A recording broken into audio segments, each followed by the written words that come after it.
When I was a kid in elementary school, I had one best friend. We'll call him Jim. We were pretty much inseparable and spent a ton of time at each other's houses. I loved when he came to my house. We'd play in my giant sandbox or with my train set downstairs, or build snow forts in the winter. It was a blast. I wasn't as thrilled to go to his house, however.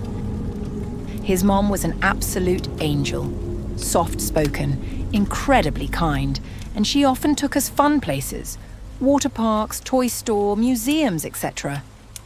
They even had a pool. What made me apprehensive was his dad. He was a complete 180 from Jim's mom. Really tall, well over 6 feet, perpetually grumpy, and had a booming bass voice that you could feel in the air when he spoke. He intimidated the living shit out of all the neighborhood kids that came over to Jim's house, including me. A good example of his ability to instill maximum fear simply by existing. I'd be over at Jim's house walking down the hall to use their bathroom, and his dad would appear. Coming from the opposite direction, he loomed over me like a giant, so I usually did my best to cower and try to be invisible as he went by. On more than one occasion, just as I was about to pass him, he spun on me and got right in my face, yelling, "What are you doing?" I'd stammer out that I had intended to use the bathroom, but no longer needed to since I'd pissed my pants.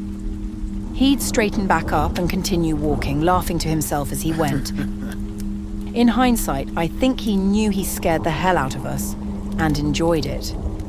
That being the case, I quickly learned to recognize the sound of his truck when he came home. I'd run to Jim's room and wouldn't come out until it was time to go home.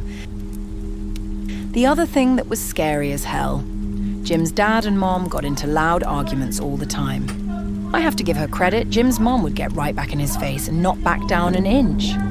Still, anytime we'd hear them shouting from the other room, we both worried that we'd get it from Jim's dad for some unknown reason. To the best of my knowledge, nothing ever became physical, but oh man, the racket they made when they'd go at each other.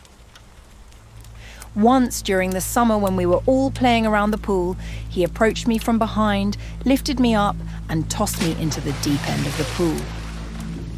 I couldn't swim.